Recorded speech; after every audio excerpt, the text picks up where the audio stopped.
Саламатсыздар ма, құрметті оқушылар? Бүгінгі сабағымызға қош келдіңіздер. Сабағымыздың тақырыбы бірлесіп орындалатын жұмыстарға қатысты есептер. Бүгінгі сабағымыздың мақсаты мәтін есептердің моделін құрып, бірлесе орындалатын жұмыстарға есептер шығара білу дағдыларымызды дамыту. Сабағымызды бастамас бұрын математикалық білімдерімізді пысықтау мақсатында мынадай түрдегі оқу тапсырмаларын орындап көрелік. Дайын болсақ, барлығымызға сәттілік. 1 километрдің 100 метрге бөліндісі метр есебімен бізге нешесін береді? Жақсы, 10 метрді береді екен. Келесі оқу тапсырмасына көшелік. 125 метрді 8-ге көбейтетін болсақ, оның теңдігі километр есебімен бізге жақсы 1 километрді береді екен. 250 килограммның 4-ке көбейтіндісі килограмм есебімен бізге 1000-ды береді. Өте жақсы. 1 гектардың 1 арға бөліндісі ар есебімен алатын болсақ, бізге жақсы 100-ді 100 арды береді екен. 250 метрді 40 метрге көбейтетін болсақ, оның теңдігі метр квадрат есебімен бізде 10.000 метр квадратты береді екен. Өте тамаша. Жарайсыңдар, балалар. Осы табылған жауаптарды оның тұсындағы әріптермен сәйкес кестеге орналастырып көрелік. Тамаша. Жарайсыңдар, балалар. Сонымен бірлесіп орындалатын жұмыстарға қатысты есептер деп қандай есептерді айтамыз? Соған тоқтала кетелік. Күнделікті тұрмыста екі немесе бірнеше жұмысшы бірлесіп бір тапсырманы орындайтын жағдайлар жиі кездеседі. Келесі суреттерде бірлесіп орындалатын жұмыстар түрлері көрсетілген. Атап айтсақ, құрылысшылардың екі бригадасы бірлесіп бір үй салады. Сол сияқты екі немесе үш құбырдан қатар аққан сумен хауыз толады. Екі насостан қатар аққан бензинмен немесе сумен цистернаны толтыру. Бір-біріне қарсы қозғалған екі дененің қозғалысы. Өзендегі катердің ағыспен, теплоходтың ағыспен қозғалыстары да бірлесіп орындалатын жұмыстардың мысалы бола алады. Бірлесіп орындалатын жұмыстарға есептер шығаруда орындалатын жұмыс мөлшері, хауыздың көлемі, қашықтық және тағы сол сияқты шамалар бір-бірлік ретінде алынады. Жұмыс адамның іс-әрекеті. Белгілі бір құндылықты жасау үшін немесе басқа адамдардың қажеттілігін қанағаттандыру үшін жасалатын процесс.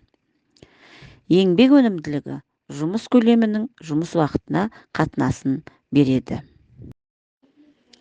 Бірлесіп орындалатын жұмыстарға берілген есептердің шығару жолын қарастырайық. Мұнда X жұмысты бірінші жұмысшының жасаған уақыты болсын. Y сол жұмысты екінші жұмысшының жасаған уақыты болсын. Онда бірінші жұмысшының еңбек өнімділігі 1-дің X-ке қатынасын береді. Екінші жұмысшының еңбек өнімділігі 1-дің Y-ке қатынасын береді. 1-дің X-ке қатынасы мен 1-дің Y-ке қатынасының қосындысы бізде бірлескен еңбек өнімділігін береді. Барлық жұмыс көлемін осы бірлескен еңбек өнімділігіне бөлетін болсақ, жұмысты бірге істегенге кететін уақыт мөлшерін таба аламыз. Бірлесіп орындалатын жұмыстарға мысалдар қарастырып көрелік. Бірінші құбыр бассейнді 3 сағатта, екінші құбыр 2 сағатта толтырады. Екі құбыр арқылы бассейн қанша уақытта толады? Есептің шартын қысқаша мынадай кесте түрінде беріп көрелік. Есепті шешу үшін біз бассейннің сыйымдылығын бірінші құбырдың толтыруға кеткен уақыт санына бөлеміз. 1-ді 3-ке бөлетін болсақ, ол тең 3-тен 1. Бұл бірінші құбырдың жұмыс өнімділігі. 1-ді 2-ге бөліп, ол тең 2-ден 1. Екінші құбырдың жұмыс өнімділігін табамыз. Бірінші және екінші құбырдың бірге алғандағы жұмыс өнімділігін табу үшін осы табылған мәндерді қосамыз. Сонда 3-тен 1-ге 2-ден 1-ді қосатын болсақ, тең 6-дан 5. 1-ді осы табылған 6-дан 5-ке бөлетін болсақ, біз 1,5-тен 1 сағат. Осы уақытта бассейн 2 құбыр бірдей жұмыс атқарғанда толады екен. Жауабы 1,5-тен 1 сағат. Осы мысалдағы есепті шешу кезеңдерін басшылыққа ала отырып, мынадай номер 1-ші оқу тапсырмасын өздігімізден орындап көрелік. Цистернаны бензинмен 1-ші насос 36 минутта толтырса, 2-ші насос 18 минутта толтырады. Цистернаны 2 насоспен қатар толтырса, цистерна қанша уақытта толады?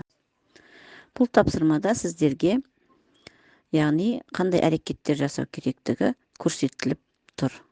Сол әрекеттерді дұрыс орындап көрелік. Сәттілік балалар. Есептің шешуі. 1-ші насос 1 минутта цистернаның 36-тан 1 бөлігін толтырады. 2-ші насос 1 минутта цистернаның 18-ден 1 бөлігін толтырады. 2 насос 1 минутта цистернаның 12-ден 1 бөлігін толтырады. 2 насос қатар жұмыс дегенде цистернаны 12 минутта толтырады екен. Жауабы 2 насос қатар аққанда цистернаны 12 минутта толтырады. Тамаша балалар, барлығымызда осылай шықты деген сенімдемін. Ендігі кезекте балалар сәл сергіту сәтін жасап алалық. 2 құстың бірі оңтүстікке, екінші солтүстікке қарап отыр. Олар бір-біріне: "Достым, мен сені көріп отырмын" дейді. Олар бір-бірін қалай көріп отыр? Бұл есептің шешімін табу сіздерге қиындық тудырған жоқ деген сенімдемін. Яғни жауабы құстар бір-біріне қарама-қарсы отырғандықтан бірін-бірі көреді. Өте тамаша. Бірлесіп орындалатын жұмысқа берілген келесі есептің шешімін талдап көрелік. 2 трактор бірігіп 6 сағатта жерді жыртты. Егер бір трактор өз бетінше жерді 15 сағатта жыртатын болса, онда осы жерді екінші трактор бір өзі қанша уақытта жыртады? Шешуін табу үшін біз бірінші кезекте 2 трактор бірігіп 1 сағатта жердің қанша бөлігін жыртатындығын табамыз. Яғни оның жауабы 6-дан 1 бөлігін. Бірінші трактор 1 сағатта жердің 15-тен 1 бөлігін жыртады. Екінші трактор 1 сағатта жердің 10-нан 1 бөлігін жыртады. Бұнда 2 трактор бірігіп жасаған жұмыс өнімділігінен бірінші трактордың жұмыс өнімділігін азайтамыз. Екінші трактор өз бетінше жерді ол 10 сағатта жыртады екен. Жауабы 10 сағат. Енді осы есептің шығарылу жолын түсінген болсақ, номер 2-ші оқу тапсырмасын өз бетімізше орындап көрелік. Анар мен Жанар жылыжайдағы қызанақты бірлесіп 15 минутта жинайды. Егер Жанар қызанақты жалғыз өз 18 минутта жинаса, Анар жалғыз өз қызанақты қанша уақытта жинап шығатынын анықта. Бұл оқу тапсырмасында сіздерге қандай әрекеттер орындау керектігі көрсетілген. Сол әрекеттерді дұрыс орындап, есептің жауабын дұрыс табады деген сенімдемін. Жауабымен тексеріп көрелік балалар. Анар жалғыз өз қызанақты 90 минутта жинайды екен. Барлықтарыңызда осы жауап шықты деген сенімдемін. Жарайсыздар, өте тамаша. Енді балалар біз бірлескен жұмысқа арналған математикалық сауаттылық тапсырмаларын қарастырып көрелік. Есеп. Бәйтерек пен Ханшатырдан бір-біріне қарама-қарсы бағытта 2 дос шықты.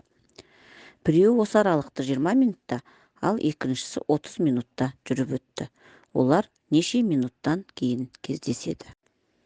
Қозғалыстың бұл түрін бірлесіп атқаратын жұмыс деп қарастыруға болады. Өйткені қарама-қарсы қозғалған денелер ара қашықтықты бірлесіп өткереді. Сонда әрбір дененің жұмсаған уақытының кері шамаларының қосындысы бірге жүріп өткен уақыттың кері шамасына тең болады. Мұны әрине есте сақтап білгеніміз жөн. Олай болса тапсырманы орындап көрелік. Бұл жерде біз Бәйтерек пен Ханшатырға дейінгі ара қашықтықты бірге теңдеп қабылдаймыз.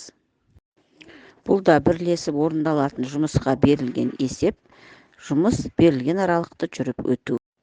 Бірінші тост 20 минутта, яғни 20-дан 1 бөлігін жүріп өтеді. Екінші тост 30 минутта жүріп өтсе, ол 30-дан 1 бөлігін жүріп өтеді. Екеуі бірлесе 12-ден 1 бөлігін жүріп өтеді. Сонда екеуінің кездесу уақыты 12 минутқа тең болады екен. Құрметті оқушылар, тапсырма түсінікті болды деген ойдамын. Олай болса, өз бетімен орындауға арналған мен сіздерге 2 тапсырманы ұсынып отырмын. Қиындық туғызбайды деген сенімдемін. Бірінші тапсырмаларыңыз 17 ғасырдағы математика жазбаларынан ескі есеп, екіншісі хауызды сумен толтыру есептері. Олай болса, балалар, бүгінгі сабақ сіздерге түсінікті болды деген және пайдаларыңызға жарайды деген сенімдемін. Олай болса, бүгінгі сабақты не үйрендік, не туралы білдік? Кері байланыс парағын толтырайық және рефлексия. Сабақ өте жақсы ұнады, бар мүмкіндігімді пайдаландым. Белгісін қоясыздар, пайдаланасыздар. Сабақ ұнады, өз мүмкіндігінше қатыстым болса, оған шеңбер белгісін, әлі жұмыс жасауым керек болса, үшбұрыш белгісін қолданып, рефлексия жасау сұралады. Назарларыңызға рахмет.